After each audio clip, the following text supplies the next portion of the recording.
exactly.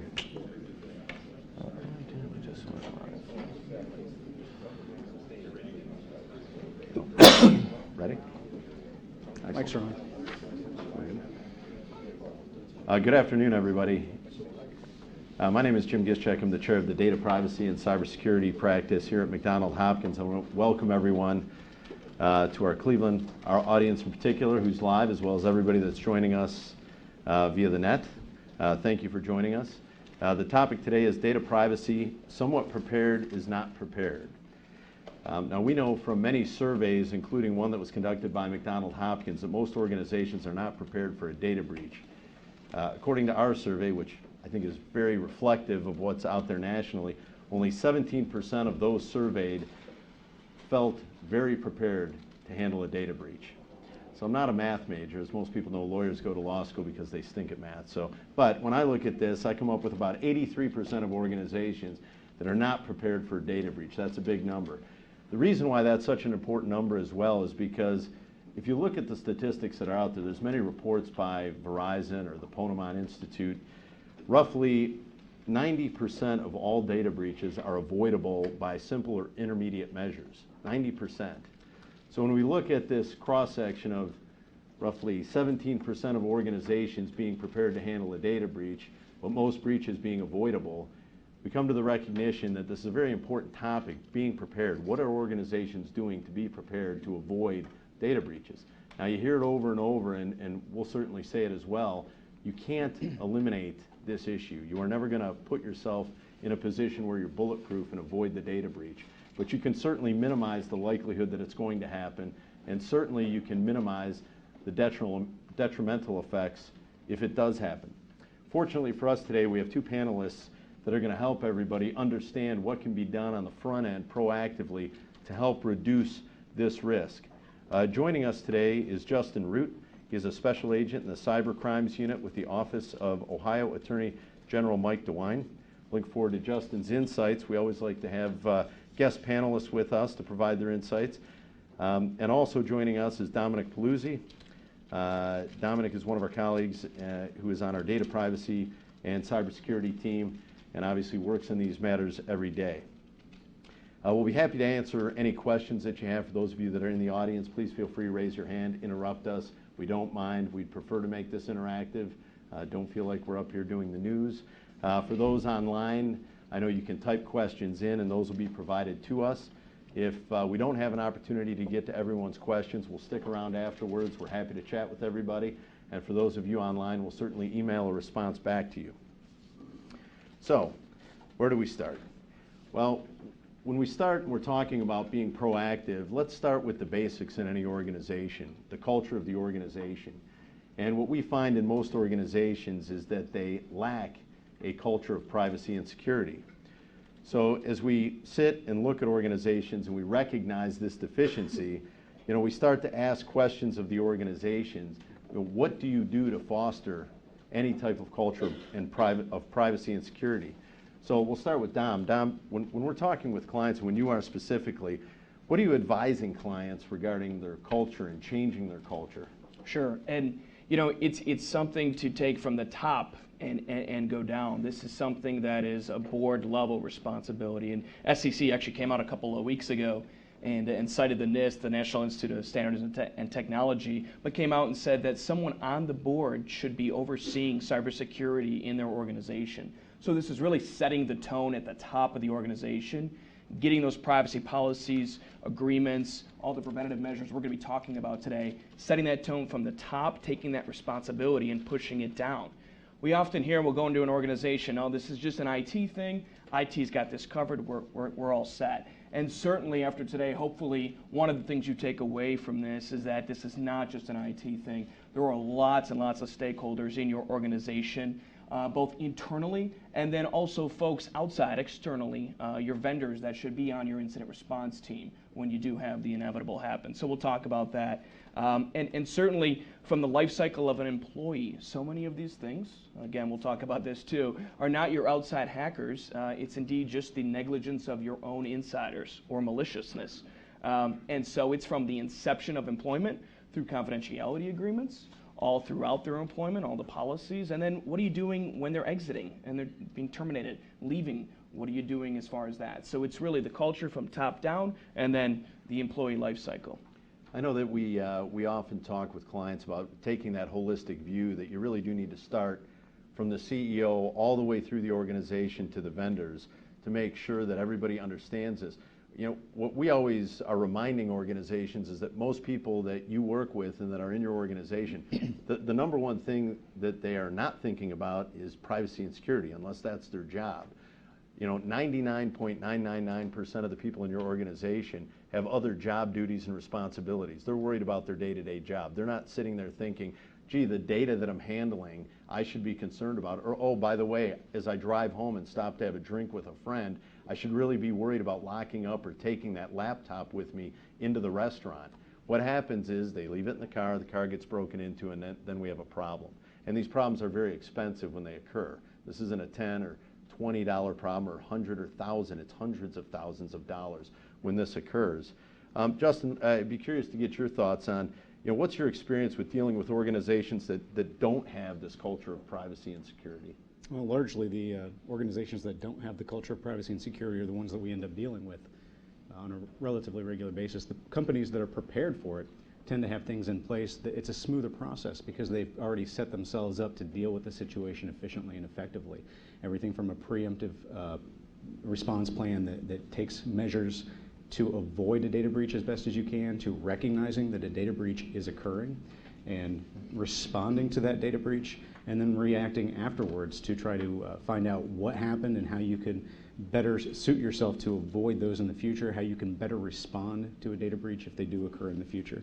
You know, we talked a little bit about training in the culture and having a top-down approach, and that's very true. There are so many little things that can be done, from encrypting your disk to encrypting your removable devices, to being, you know, having policies in place dealing with the Wi-Fi usage of a device, and we'll talk more about that in a bit. Even if it's something as simple as, you know, training your employees to not plug in removable devices that they find laying around. You know, hackers are known to infect USB devices and leave them outside of a building, hoping that someone will plug it in and infect a system.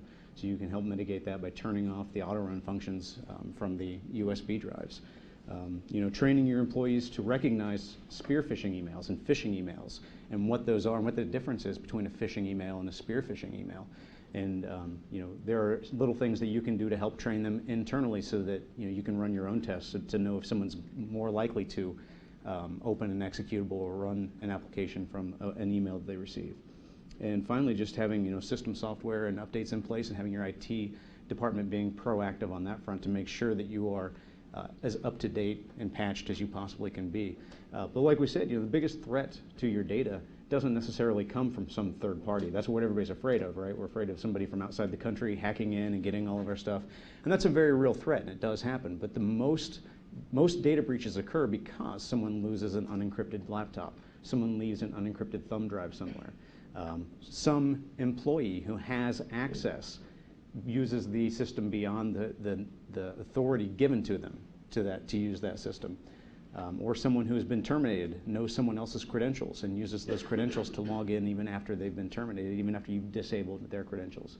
And that all comes back to being a culture of security, to make sure that you are training employees properly, that you are putting policies in place and taking proactive measures to help mitigate the risk that might occur in the future. And Justin touched on a misconception too, I think that's out there, that you always need that bad guy with the mask on, and that's not the case. A lot of these states constitute a breach by just someone who doesn't have authorization viewing something that they're not authorized to do. So you think of the email glitch or the fax glitch, right? It goes to the wrong recipient. Well, yeah, there's ways to mitigate it, getting some sort of written assurance back from them, but if you don't, they're a person who didn't have authorization to review something, that's a breach. So you don't always need sort of that bad guy with the mask on to constitute a data breach. Excellent. As we talk about this, you know, and talk about being prepared like any other business catastrophe, you know, whether it's something positive or negative in business, right? Usually the likelihood of it working out the way we want is dependent on how prepared we are. These events don't happen typically, I will say 99.9%, on Monday morning. Okay, this happens on the weekend, it happens at night. over the holidays. We all spend a lot of time over the holidays on the phone working with clients that have had some type of privacy incident. The news crews, okay, now the problem is the landscape has changed because of social media. You know, we get a lot of calls. We had one yesterday.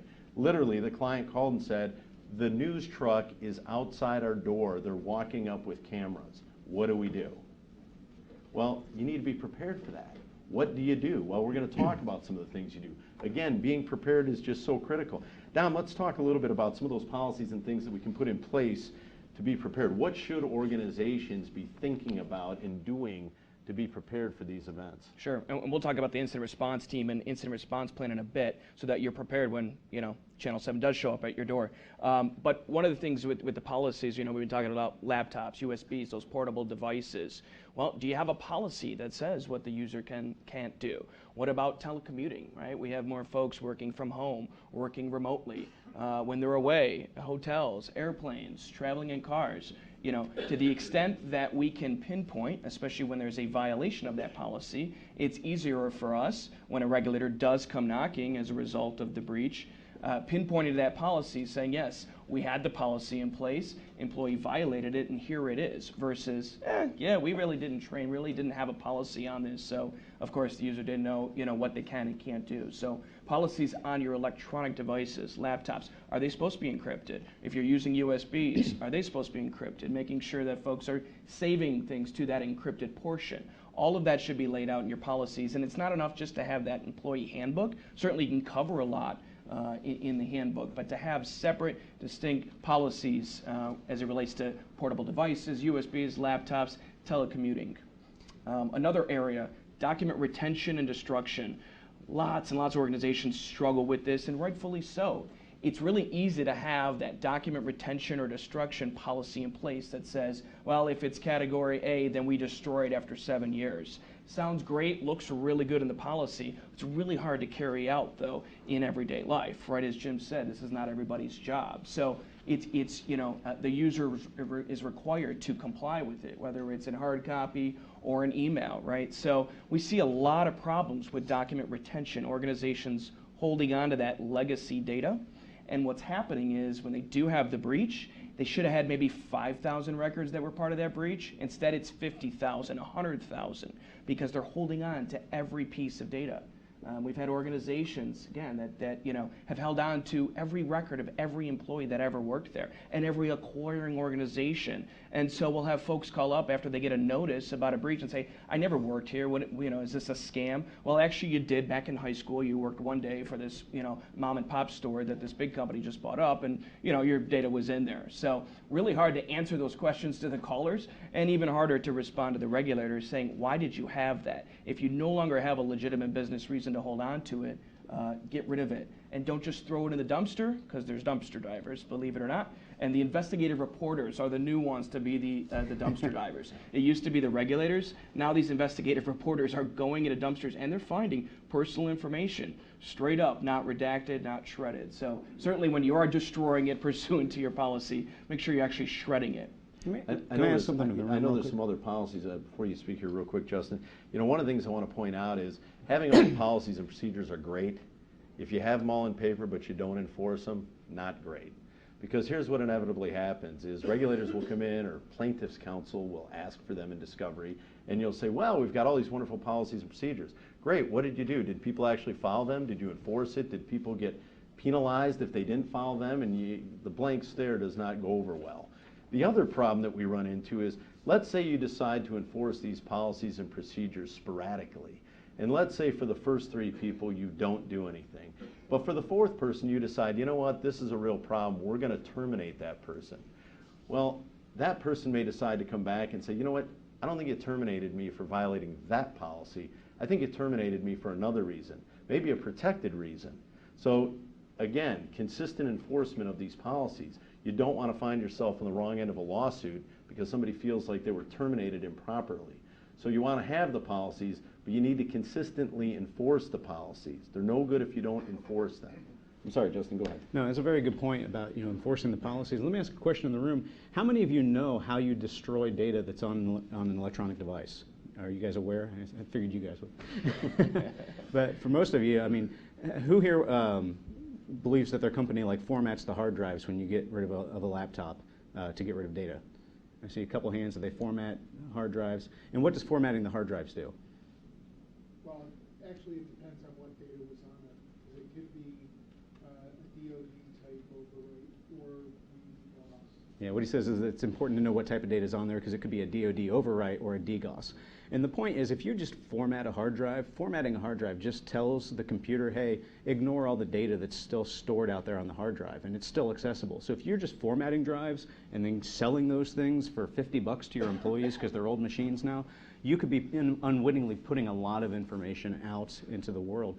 In fact, there is a growing third world business for some of the third world countries where less scrupulous trash companies will take the e-waste and dump it in these countries, and people will go out and look for hard drives, look for electronic devices, bring them back and scrape them for undeleted data, and then put that on the black market and sell it for, identity fraud situations. So it's important to know that and I've talked to a lot of companies where they format the drives. It's important to know that just formatting a drive is probably not going to get rid of a lot of the data that you really want to get rid of. So like we were saying, using an overwrite process where you're actually writing data on top of that data to eradicate it, or using what they call a DGOS, which is a magnetic stripping of the data to kind of affect the magnetic impulses on the hard drive, or destroying them if they're solid state drives or thumb drives. There are a lot of more secure options than just formatting the drive. So it's important to know exactly what information you're putting out into the world. And another point we talked about was in the policies. How many of you have a social media policy that governs your employees? Okay, well, consider for a second, who has a LinkedIn profile? Everybody have a LinkedIn profile? Yeah, right, we all have LinkedIn, right? And we sell ourselves on LinkedIn. Well, one of the presentations that I do on a regular basis, I have a LinkedIn profile. It's a real profile that I found, and I take out all the information about the person because I don't want to blow him up. But he talks about the companies he worked for and all of the system upgrades that he did and the hard drive sizes that he worked on and what software applications are on there and what operating systems are on there. And for somebody who's looking to get into your network, that is a roadmap. That is a treasure trove because now they know what vulnerabilities might exist. They know what exploits they should target your system with. So being aware of what your employees are putting out about your systems is also very important.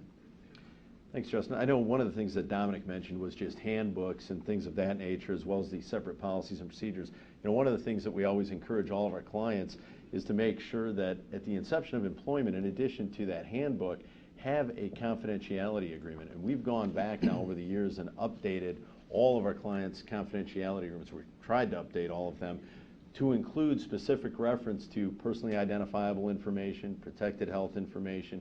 You want to make sure that folks understand at the inception of their employment that certain data is more sensitive and carries much more liability than other data.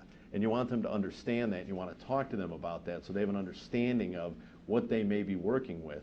And obviously, if in their position it's not necessary for them to have access to that kind of data, don't give them access. We worked with one client that had 700 employees. 600 had access to all of the employee records. Crazy. Totally uncalled for. There should have been 5. Not everyone in the organization.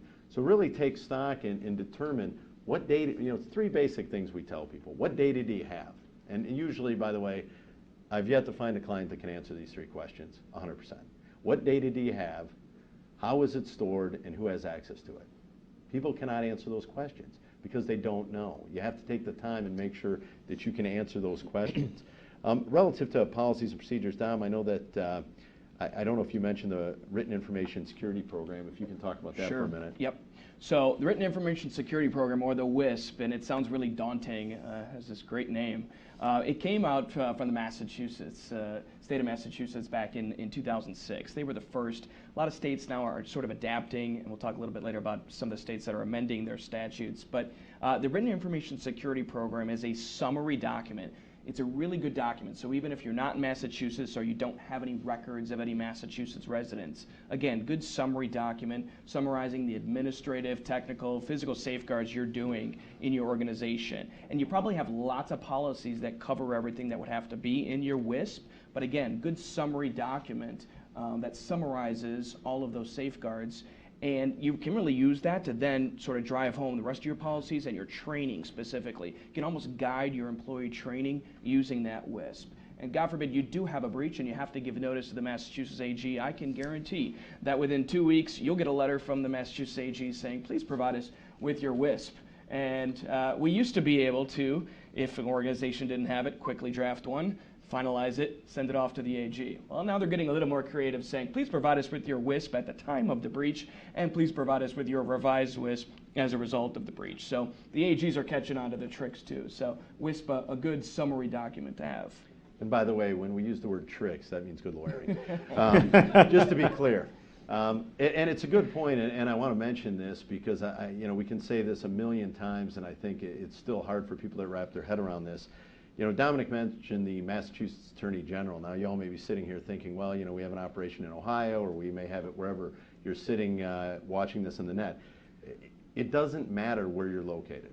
Completely meaningless, no one cares. Where the incident occurred doesn't matter. All that matters is the state of residence of the affected individuals. So you may have former employees that have, for example, retired and moved to Massachusetts, but you still have their employee file. You now have to comply with that Massachusetts statute. So you need to have an understanding of the data you have, but not only the data, but what law is going to apply to that data. So when you look at the entirety of your data, for example, your employees, your ex-employees, customer information, where do those folks reside who have provided you that data? Because you have to make sure you're complying with those laws. And if you're not, these AGs will come after you. They're very aggressive. There have been thousands of enforcement actions, and they typically involve writing a check at the end of the day. So you want to make sure that you are complying with their statutes. And by the way, the statutes, this will come as no shock, are not getting any more lenient, and we'll talk about it a little bit later, but they're getting much more complex and onerous, in particular on the proactive front-end side. So we want to make sure that we're at least keeping pace with these statutes, but really, in the best situation, that we're trying to stay ahead of these statutes so that you're ahead of them in where you need to be as these enforcement actions start to come out. Another thing that we should mention is we talk about policies and procedures and where we see vulnerability is with vendors. Tremendous amount of vendor actions. For those of you that don't know, of course, maybe one or two people in here could tell me this, but how many people know the name of the vendor that caused the Target data breach? No one knows that name. Everybody knows Target. But it was their HVAC company that had the malware that was inserted onto the Target system. Vendors are critical when we talk about this space being protected. How do you protect yourself from vendors? Tom, do you want to comment a little bit about the issues we're seeing with vendors? Sure, and again, another misconception, right? We use a vendor, especially in the cloud space, right? Oh, we don't have to worry about it now. Everything's stored up in the cloud. Well, if the cloud vendor has the breach, unfortunately, they're not the ones that are having to send out the notices, deal with the regulators. They get to send one notice, and that's to their client, you probably. And you're considered the owner of the data. So whoever, the organization that first takes in that data, so from your employees, right, you're receiving that data. From your clients, you're receiving that data. If you're passing it off to a vendor, it's still going to be on you to give the notice. Unfortunately, that's the way the statutes read. They're considered licensees. We're owners. We have to give the notice. So how can you, sort of combat that? Well, vendor provisions. I'm sure you have vendor contracts, but I would bet that a lot of your vendor contracts don't address all the data privacy concerns. They were probably drafted 5, 10, 15 years ago when none of this was out there in the space. So we're going back with organizations and revising and doing amendments to their vendor contracts and adding in specific provisions as it relates to data privacy. Couple I just want to cover briefly. So you may have to comply, right, obviously, with all of these statutes that we're talking about, the front end, the proactive, having training, having policies, procedures in place. But again, what does the vendor have? So to have a provision in that contract that says, yes, vendor is agreeing that they have that they're training their employees. They have all these proactive policies in place. In fact, New York, if the bill passes, it's on the governor's desk right now. If it passes, all employees that handle PII, PHI, PCI data, personal information, protected health information, payment card information. If you're handling that, you have to undergo data privacy training. So what are your vendors doing with their employees? At the end of the relationship, what are you doing with that data? Are they destroying it? Are they just leaving it on an offline server that can get hacked into? No one wants to kind of talk about the end of the relationship when you're drafting the beginning of the relationship, but go back, when you do terminate or that contract expires with your vendor, what's happening with that data that you've provided them? if there is an incident, as I said earlier, right, it's on us. Well, we assume that timeline. So the state's shrinking the timing to give notice, 14 days, 30 days. Well, we assume the vendor's timeline. So if the vendor waits 25, 30 days to give us notice that, oops, there might have been a breach, well, we assume that timeline. Now we may have 1 day or no days. So have a provision in the contract that says that within 48 hours of a suspected incident, we're going to get notice. And the last that I want to cover briefly is just cyber liability insurance. Certainly, you can have the best indemnification clause, but that's only as good as the paper it's written on. Are they going to have cyber liability insurance? Just as many of you have probably explored that, what are the vendors doing? So having a provision in your contract that they're going to have cyber coverage. One other thing I want to touch on, Justin, how important are strong passwords and encryption as we talk about this upfront protection? Well, how many of you have passwords that have something really strange, and you have to have a capital letter and a special character and all those things, right? And we do that pretty much on all of our passwords now. And you can never remember what your password is. So what do? We come up with a password, and then we put an A at the end of it. And then when it's time to expire, you put a B at the end. Nobody does that, right? Right, we all do that. Passwords are one of the single most important features to data security. If you have a weak password, it can be easily or brute force attacked, and access can be gained to a system, and your information can be exfiltrated. Do you guys remember where the celebrity nude picture scandal from Apple's iCloud a while back, I think maybe a year ago, maybe a little less, where all these celebrities had their accounts hacked into? None of those accounts were really hacked into. What the people who did that did was comb through all the publicly available information to learn about these people so that they could scam the system and reset the credentials to get all of those security questions that were asked, and then reset the credentials and get access to those people's accounts. So there's a lot with security of a password that's very important. You should be updating your password on a regular basis because it does float around, it does become vulnerable, and it can be accessed, and people can get that.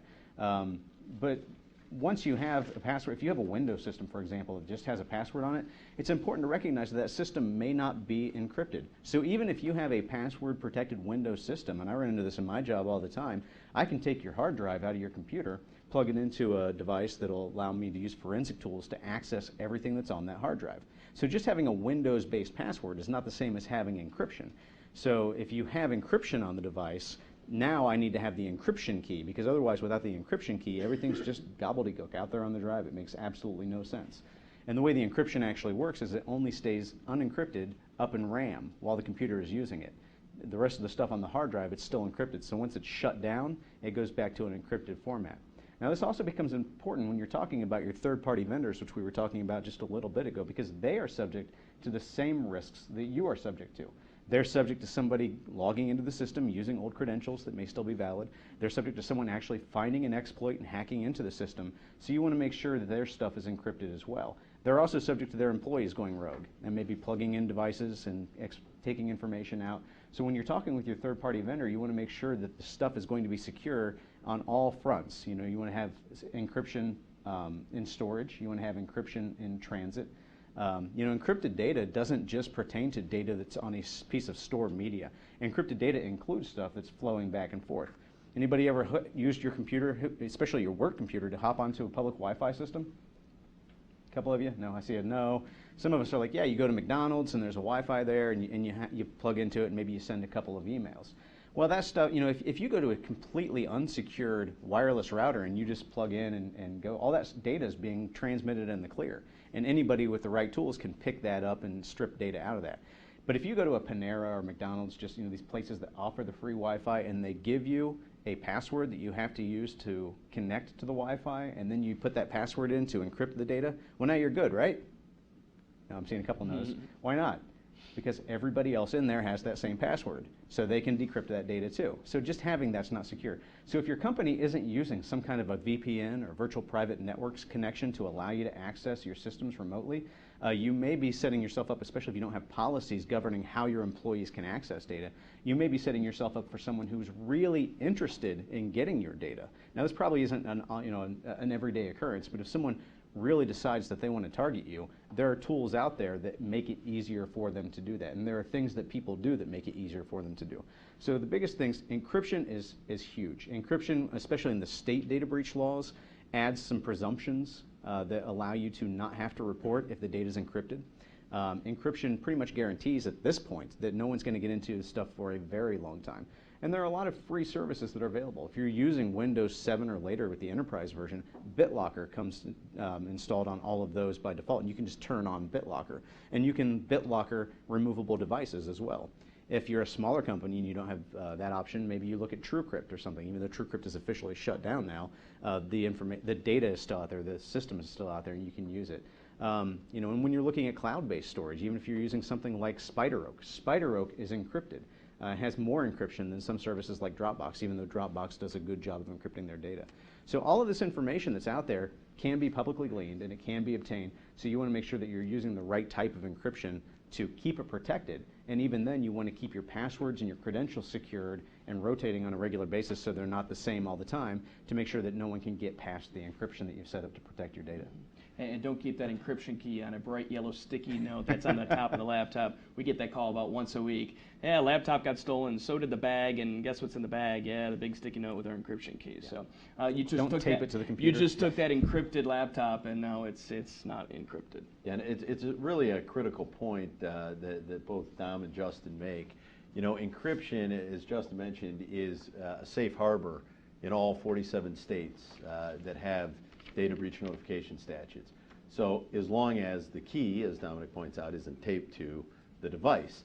Now, when we get phone calls from clients and they say, you know, good news, it was encrypted, we don't have anything to worry about, we always tell them, well, ask your employee that lost that just a couple questions like, did you have it taped to it? Was it in the bag? Or, you know, when it was stolen, was the computer on and open? You know, we had a case where somebody went to Starbucks, they logged into their computer, they bypassed the security, went up to get their coffee, came back, the computer was stolen. Now the computer had encryption on it, but they had bypassed all of the security and logged on. So don't assume just because the device is encrypted that you're home free, you don't have to worry about anything. Ask those questions. And when you do have these incidents and you ask those questions, document that discussion. Make sure that you're documenting what you're doing and what you're asking so that if anybody ever came back down the road, you can at least show someone that you took the time and you asked the appropriate questions. And of course, it's even better if that's a note to your attorney so we can argue that it's privileged down the road if we needed to. So all things to be thinking about. I want to go back to one thing. Dom, you mentioned on data destruction. What are the states doing relative to data destruction, and is it important, not important from a legislative and penalty standpoint? Sure. There's 31. You know, the 47 state breach notice laws have gotten all of the attention, especially lately, given all the breaches in the news. But everyone forgets about these 31 states that have data destruction laws. So I talked earlier about, you know, if you no longer have a legitimate business purpose, you need to get rid of it. Well, that's pursuant to these data destruction laws. So what can happen is you have a breach, and perhaps it's because you didn't, you know, you held on to data too long, and you have all this legacy data hanging around. The regulator can come in, fine you as a result of having a breach, and then can look and say, huh, you had the breach because you held on to data, which you didn't have a legitimate business reason to do so. So now we have another statute that we can fine you under. So you definitely don't need to give them more support to find ways to fine you. So that data destruction is really becoming more powerful, and regulators are looking to that as another source of fining an organization. So we've talked about a lot of different policies and procedures, and by the way, we've got a very large laundry list of these. If anybody would like to compare them to what they have, we're happy to send it to you. So we've got all these policies and procedures out there. Now, pulling that in, implementation. So when it comes to implementing that in an organization, and I'll start with you, Dom, and I'll ask you, Justin, as well. You know, what are we doing? What should organizations be doing as it comes to training of employees, and how critical is that when it comes to making sure that these policies are actually being implemented? Sure. And sometimes we'll see organizations, oh, you know, we did this training module. Well, you don't have any of the policies in place. So, you know, the way it should go is that you finalize all those policies, get them in place, again, tone from the top down, and then you roll out the training to all the employees. And it doesn't need to be, you know, a half day sitting in a hotel conference room. It can be a, you know, PowerPoint, quick click through. But again, the regulators, they're looking for it, especially when it's a result of an employee negligence, maliciousness. What are you doing for training? Health and Human Services is huge on this right now. They will send 7 rounds of data requests asking for not just if you're doing training, they want to see the training module. They want to see, are you testing employees after that training? What are their test results? And if they failed, are you retraining them? So very, very big on training and sanctions against that workforce member that may have resulted in the breach. And like I said, New York will be the first to actually require proactive training specifically on data privacy. Justin, what are you seeing on your end when you get called in by organizations as to the impact of training? How valuable is it? Does it make a difference? What do you see? Well, I think it does make a difference. Aside from the front-end things that we talked about, like encrypting devices, training your employees is very important. One thing that I mentioned, phishing emails and spear phishing emails earlier. If you're not familiar with a phishing email or spear phishing email, those are the scam emails that you get. A phishing email is basically designed for pretty much anyone. It may come from PayPal, and it'll say, "Dear valued customer, your credentials need to be reset. Please click here and enter your new credentials." A spear phishing email is targeted to an individual or to an entity, so it's very tailored to that group. Your IT department, through cooperating with outside vendors sometimes, can test your employees on whether or not they're likely to click on those types of emails. They can send out their own spear phishing emails that will have links or will have executables that when they click will give notice back to the IT department that, hey, the following employees have self-selected for additional training. And then you can get in touch with them and say, hey, you get to show up in training on Monday, which is an excellent way to find out where your vulnerabilities are. And then you can follow up with that, and you can call those same people up and say, hey, listen, I'm from the IT department. I know that we were doing this training last week, and we're supposed to be resetting passwords. Can you put this password in and see if it works? And it's supposed to give you access. And your employee might say, yeah, it's not working. They'll say, okay, well, can you do me a favor? I need you to change this for me. Click here, select change your password, and change your password to this for me. And they'll try that, and then you say, okay, did that work? And they say, yeah, that worked. And you say, all right, thanks. I'm going to have to look into this, and I'll give you a call back. And hang up. Well, that person has just allowed someone that they haven't verified, someone they haven't vetted, to change the password to the system. So that's that human engineering, social engineering we talk about, where people will use these types of tactics to get information or to gain access to a system. So using training things like that are very important. You can scatter USB drives around that have callbacks that will reach back to your IT department. So if your employee picks it up and says, I wonder who that belongs to, and plugs it into their system so they can get it back to the owner, it might infect the system, and that's a vulnerability. So you can find out who's likely to do that and reach out and retrain those people. There are a lot of little things like that that you can do, but training them is very important. Having that culture of security to begin with, and then reinforcing it and training them on where the vulnerabilities exist, how the vulnerabilities exist, and what you can do to mitigate those risks is very essential for a modern company doing business, any business today. And we're seeing a lot of those phishing emails, in particular in spear phishing, that involve emails that appear to be coming from either the CFO asking that checks be cut, that's a real popular one right now, or from HR asking employees for particular information for their direct deposit of their checks. So they want to make sure their check gets deposited on Friday, so whatever information is being asked for, they provide it. So we want to warn folks in our organizations that if they get these emails, they should pick up the phone. Pick up the phone, make the phone call, and ask, is this real? Do you really need this information? Unfortunately, most employees are just providing it and creating many of these problems. We talked a little bit earlier, you touched on it, one or both of you did, about departing employees and the issues that can be created. How critical is it to go through an appropriate exit interview process to make certain that these folks are off our system, or we've gotten our information or our equipment and data back? Yeah. It's huge, and it's an easy thing. You can have an exit checklist, right? List all the things that employee may have. Obviously laptops, right? But you may not think of USBs, keys, badges, passwords. We had one where this person was in marketing. They were the only one that had the password to the social media accounts. Well, if you don't get those, they can obviously continue to affect your organization, either positively or most likely negatively. So just a whole list, exit checklist, going through, just checking off that, make sure that you got that information back. And certainly if you have that confidentiality agreement or non-solicit, non-compete agreement, reviewing that with them. Certainly making sure that they're not taking anything out the door with them. And when in doubt, change passwords. I've had a number of incidents that we've responded to where people have called us and said, hey, this former employee has somehow gotten back into our system and started to delete critical functions, critical applications, and shut companies down for a while. And the companies hopefully have proper backups and can restore their system and get back up and running. But if they don't, that could be very detrimental to a business. So if there's any doubt, make sure you get those passwords changed so there's no risk of someone coming back and destroying data. And one of the things that was asked prior, we had gotten a couple of questions before we started this morning, and someone had asked a question about insurance. And we'll talk very briefly on that. I mean, the one thing we can tell you, we work pretty much daily with all of the insurance carriers. Like any other business risk, you want to evaluate this one to determine, do you need coverage? Do you think you need coverage? Is it appropriate? I can tell you that there are a lot of phenomenal insurance companies out there that offer great products now. I don't think we could have said that 4 or 5 years ago, but they are certainly out there. And what we always encourage our clients, we don't get paid, we don't get a commission for selling insurance. So what we do like to tell people though is, talk to your broker and make sure you have a broker that understands this space, because not everyone does understand this space. If you think you have coverage and you don't have a cyber liability product, you probably don't have the coverage you think you have. There's great coverage out there that can cover all of these things, the losses that we're talking about. So we always encourage folks, talk to your broker. It's like any other risk.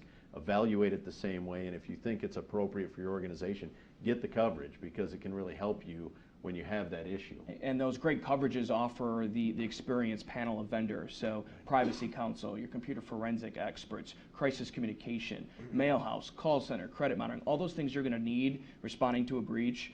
Working with those experienced coverage, with those carriers, you're going to have those vendors at your disposal who have, this is not the first time they've gone through a breach. Yes? We have a question. So just a comment. Typically, breach coverage is triggered by regulatory notifications. So if you have a breach but you end up not actually having any regulatory obligations, it may not actually trigger the coverage. Yeah, for those on the that are dialed in here, the question or comment was the coverage, and does it kick in, or it may not kick in unless there's some type of regulatory requirement. I can tell you that we've had a number of incidents where we've ultimately determined that there is no legal obligation or regulatory requirement, and all of our expenses have been picked up.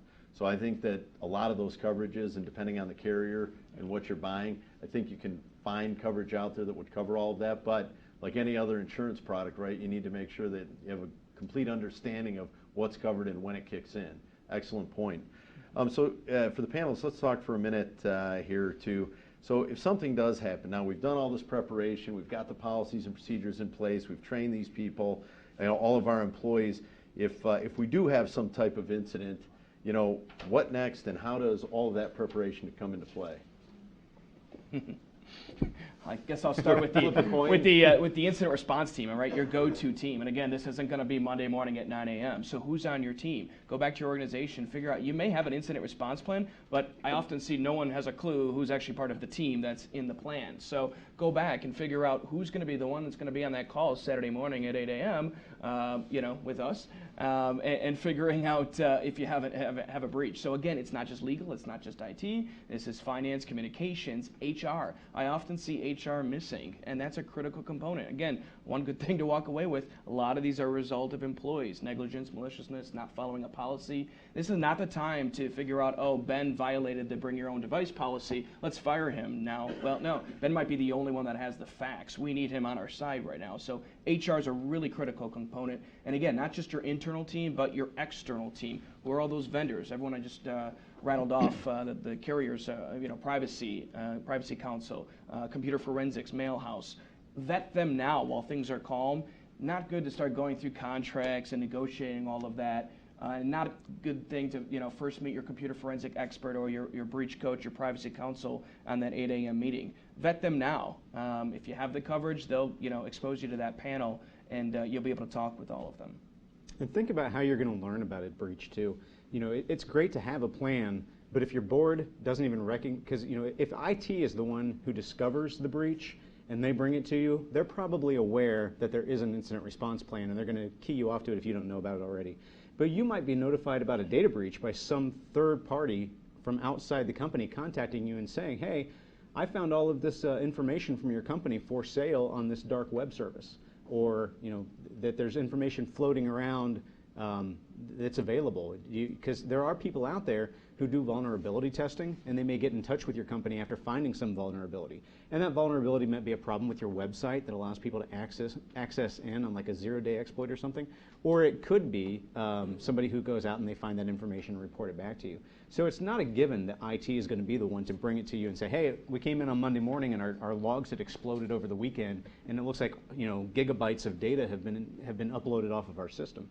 It might be somebody who answers the phones getting a phone call and saying, I'm not real sure how to deal with this. I'm going to direct it to this person over here. And now you got someone who really shouldn't even be in the loop who's getting the information about the potential data breach. So it's important to have enough layers in your incident response plan to make sure however that comes in, you're going to assemble the right people and implement the right plan right from the get-go and have all of your potential liabilities assessed before the incident occurs, and just jump into it and go from there. Yeah, just a couple of comments on the incident response plan and when this occurs. On the plan, this does not need to be a 40, 50, 60-page document. Some plans are very short and sweet. They may be a couple pages, but as Justin points out, and I think it is important, that you want to have different contingencies in that plan, because you're not going to have one response that's going to fit every circumstance. So typically what we end up doing is having decision trees in the plan that will, basically bring other folks in depending on what happened and the extent of the incident. So you want to make sure that you give that plan some thought. But if you don't do anything with that plan, you draft a great plan and then you put it on the shelf, it's only so good. But what we really encourage clients, and I think where you get the best benefit, is to conduct a tabletop exercise. So bring all of those decision makers into a conference room, draft your plan, understand your plan, bring them into a conference room, conduct a tabletop exercise, conduct a simulation, and figure out how your team is going to actually respond under fire and what they're going to do. I assure you that you will inevitably modify your plan in some form or fashion. We've yet to do a tabletop where a client hasn't come out with lists of things where they realize, gee, we need to modify it, because even though it looks great on paper, in reality, our organization doesn't work that way. People don't always call the help desk. Gee, they call their supervisor or they call someone else. So we need to make sure that it actually works. And you don't want to test it, live. You want to test it in the boardroom or in a conference room. So I'd encourage everybody to certainly do that. The other thing is when these incidents arise, and again, they do arise at off hours and holidays, stop emailing everybody. Okay, I know the initial reaction is, I'm going to send an email to everybody, and 50 people get an email, and before you know it, that 50 multiplies. It's exponential. So before you know it, there's 400 emails in about 10 minutes on this incident that may or may not be a, quote, breach, but everybody's calling it a data breach. We've got a data breach, and we think it's IT's fault. No, it's HR's fault. Well, we already terminated somebody. Well, the problem is, obviously, if legal's not involved in those email chains, all of that is discoverable if there's a lawsuit. So we always encourage folks, try to be a little old-fashioned, pick up the phone, make some phone calls and discuss it internally before you start to self-document all of this in email without counsel involved. So you want to be very careful about that. And we like to avoid the B word, the breach word. We like issue, event, situation. When you start using breach, that means you've met all the definitions, because it's a defined term in all these statutes. So that means your clock started, you discovered the breach on their first day, so now you might have only 5 days, 14 days. That means you've met the definitions of personal information in all these states. And so be careful. Use the I word to the extent you can. So when we do have one of these incidents, and Dom, if you can just talk about just the first couple of steps, again, and how we're pulling back in that preparation and these policies and procedures, but the first few steps after one of these incidents, and then I want to talk specifically to Justin, since we've got him, and we want to pick his brain about law enforcement impact as well. Sure. So if you have the cyber coverage, obviously we always say put your carrier on notice. And step number 2 is always getting privacy counsel involved. Again, not the time to get your real estate attorney involved. Data breach coaches, privacy counsel that have been through breaches. Get that team together. Make sure you have a leader, someone that's going to ultimately call the balls and strikes here. Lots of times, lots of folks on the team, 50 people, and lots of people arguing as to whether we have a breach or an incident. Lots of organizations now are having someone just take notes and documenting. And it's a really good idea because these regulators are coming knocking on your door 2-3 years later. They're so backed up, right? There's so many breaches they're investigating.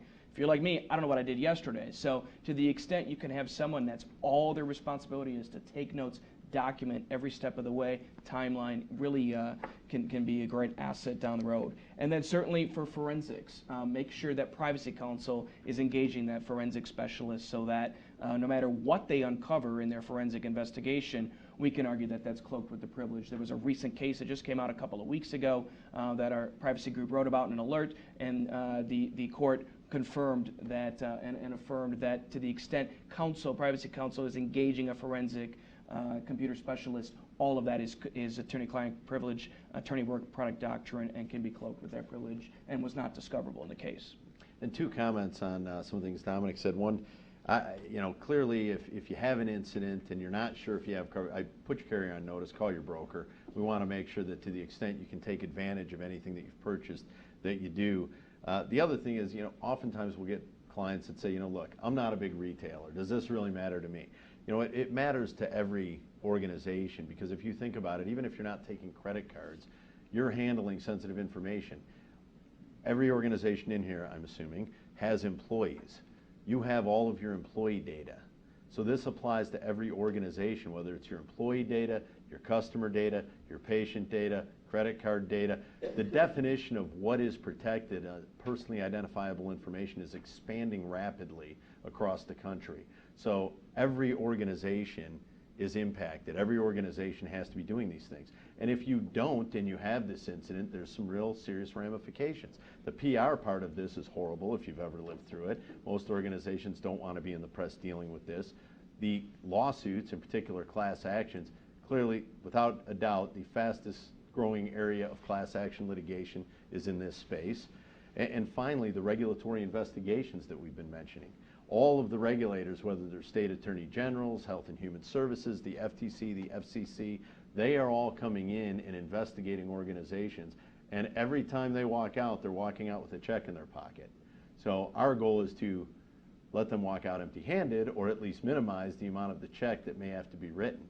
Now, when we get involved in these types of incidents, something that comes up in every one of these cases, because we bring it up right at the outset, is law enforcement. Do we have law enforcement involved? And sometimes, it's easy, right? Car gets broken into, laptop stolen. Of course, the individual's made a police report, and law enforcement is, quote, involved. That's not really the type of involvement we're talking about. We're talking about a little more substantive involvement. Fortunately, we've got Justin here, and I want him to talk about, getting law enforcement involved, why we do it, how they can benefit the organization. So, Justin? There's always been a hesitancy for companies who've experienced an electronic data breach to bring law enforcement in. And it's also important to remember that when you're talking about cops don't become cops because they really like computers and data breaches. They like chasing people down alleys. So it may be that the agency that responds or the officer that responds doesn't have the ability to deal with and respond to that particular data breach. But it's important to know that a lot of states have a reporting obligation, a mandatory reporting obligation, including Ohio. So under Ohio law, under Revised Code 2913-04B, this is a statute that prohibits the unauthorized access of a computer system. And it reads that no person in any manner, by any means, including but not limited to computer hacking, shall knowingly gain access to, attempt to gain access to, or cause access to be gained to any computer system, etc., without the consent of or beyond the scope of the express or complied consent of the owner or authorized person to give consent. Now that's a 5th-degree felony. So anyone who violates that statute and accesses a computer without authority has committed a felony. And under 2921.22A2, any person that has knowledge that a violation of Division B of 2913-04, which is the unauthorized use of a computer statute, has been or is being committed, or that a person has received information derived from such a violation shall knowingly fail to report that violation to law enforcement authorities. So there's a statutory obligation for the individual who has that knowledge to report to law enforcement. So that's the first reason of why should I get the police involved? Well, you may have to. You may have an affirmative obligation to do so. Now, cops aren't kicking down doors looking for people who haven't reported data breaches. We're not looking for, I don't know that anyone has ever been charged under this statute. I've never seen anyone charged under this statute, but it does exist. So if the question is, do we have to notify law enforcement statutorily, the answer is yeah, but that's not necessarily a bad thing. Law enforcement has interests that will largely align with your interest. They may not be fully in line with your interest, but to a great extent they will. And law enforcement has a lot of tools in their toolbox to obtain information. They can use subpoenas, they can use court orders, they can use search warrants, and they can reach out beyond the network system that was hacked and start looking at internet service providers who may have that IP address range and try to figure out who was using that IP address and look for other devices that were accessing through that same IP address. If you get information on a specific machine, you may be able to reach out to the third-party service and say, hey, who else had this? You may be able to do a search warrant on the suspect computer if you can identify who you think it was, and go out and do forensics on that suspect's computer to verify whether or not that was the system that hacked in and what information they actually have on that device that may have been taken from your system. If all you do is use a third-party forensic specialist, yeah, you get to control that. That's privileged information. That gets to be very controlled, but there's going to be a limit to how much they can do. They're going to be limited to pretty much your systems. Law enforcement has the ability to go out to other systems and look into those as well. Now understand that when you use law enforcement, those communications may not be privileged. So all those regulatory entities that do the enforcement actions, one of the first things they're going to ask for are communications with law enforcement. And it's also going to be important for you to think through what information you can just give to law enforcement and what information you should ask them for some type of legal process. If it's something that you think, well, this might be, I don't want to give this up unless you give me a subpoena or a court order or a search warrant. If you have a good liaison who can work with law enforcement, and if you have a good law enforcement agency that you're working with, they can usually dovetail those pretty nicely, and the agency will say, okay, I understand you need a search warrant, so we're going to go get that, and then you hand everything over, and they say, yeah. And it can become a very beneficial relationship. Just one of the things that we get asked all the time is, which agency should we call? Do we call the locals? Do we call the folks in the state? Do we call the feds, FBI, Secret Service? I think it's very confusing for people as to who they should be talking with. Yeah, right, because if your company is in a small town and it's got a 5-person volunteer police force, they're not going to be able to handle it. In Ohio, at least, wherever you are, but especially in Ohio, I would recommend starting at least with your local police agency to at least file the police report. Especially if you're using an insurance program, it may be necessary for you to file a police report for purposes of the insurance. You would want to talk to that local agency and find out what they're going to do and ask them if they're going to be bringing in any other resources. In Ohio, the Bureau of Criminal Investigation Cybercrimes Unit, where I work, we assist other law enforcement agencies who need technical assistance. In central Ohio, down in the Columbus area, and in other parts of the state as well, we have a really strong FBI cybercrimes group who handle these types of investigations all the time. And I routinely refer my data breaches over to the guys at the FBI, especially on larger cases that have a broader footprint of where the breach may lead the investigation. So to the extent you're starting out, I say start with your local agency. Coordinate with them, find out if they plan to bring in a larger agency, if they plan to bring in a federal agency.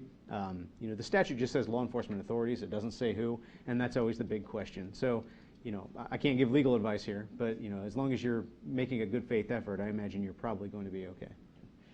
One of the things that we're often asked by clients, and it's in most of the statutes, is there's a provision for law enforcement holds. So when we're under the gun to get notification out under the breach notification statutes, there's actually a little provision that allows us to delay doing that if there's a law enforcement hold. And Dom, can you explain? Because obviously I think that gets a little tricky, and I think people take some things for granted and make some wrong assumptions about this. Yeah, we hear this all the time. Well, we reported it to our local police department, so we've just been sitting on it for 45 days, haven't heard back from them. We haven't really done anything. Well, in order to take advantage of that law enforcement sort of delay in the statutes, which says as long as there's a law enforcement investigation, you don't have to give notice, you actually have to get what they call a written stay of notice. So it's an affirmative notice coming from local or state, federal agency to the organization saying, yes, we've been made aware, and we are putting a law enforcement hold, so you can't actually give notice until we lift that stay of notice. What's happening now, though, are a lot of the state attorneys general are saying, hey, we have a 14-day requirement. within that requirement, yes, you can't give our residents notice because you have this written stay of notice, but we at least want to be provided notice. We're not going to put it up on our website, on our wall of shame, which they eventually will do. But right now, just give us notice that, hey, how many do you think are going to be affected? So they want a copy of that written stay of notice too. So it's not just enough to say, oh, we notified our local police department. We're just going to sit on this till we hear back from them. You may never hear back, and that clock is ticking, and you're past all the deadlines now. Thanks, Tom.